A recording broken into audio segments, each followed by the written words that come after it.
একটি ছেলে দারুণ দুষ্টু, এত দুষ্টু যে তার বাবা মা তাকে দেখে রাখতে পারতো না, যদিও তার মা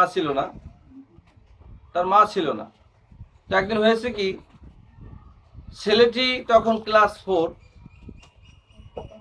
বাবা করে সরকারি চাকরি সূত্রে বাবার একটা মানচিত্র ছিল। সেই মানচিত্র দেখে দেখে তখন অ্যানালগ যুগ, তাকে ট্রান্সফার হলে যেতে হতো অমুক জায়গায় যেতে হতো। তো একদিন ঘরে ফিরে দেখে সেই মানচিত্র সেই দেয়ালে এটা নাই। এখন বাবার তো বুঝতে বাকি নাই যে কি হয়েছে মানচিত্রের সাথে।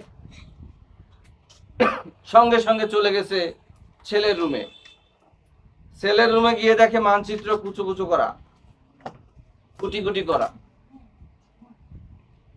তখন বাবা রেগে মেগে ওই বাচ্চাটাকে উত্তম মধ্যম দিয়েছে, যা দেবার তা দিয়েছে, দিয়ে শুধু বললো যে তুই কি পারবি এই মানচিত্রটাকে পুনরায় আবার জোড়া লাগাতে, এই বলে বাবা চলে আসলো।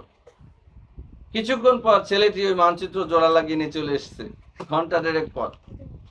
তখন বাবা তো হতবাক হয়ে গেছে। বাবা বলছে তুই কি করে পারলি, এটা কিভাবে সম্ভব হলো? তখন ছেলেটি চমৎকার একটি উত্তর দিয়েছিল, উত্তরটি শোনো। বলল, বাবা, এই মানচিত্রের পিছনে ছিল একটা মানুষের ছবি।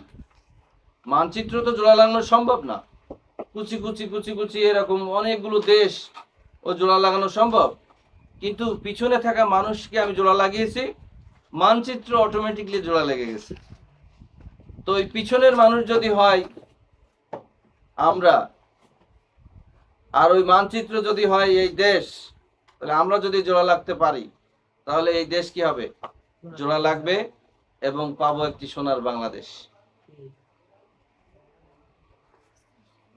শুধু ঠিকই বললে। জি স্যার।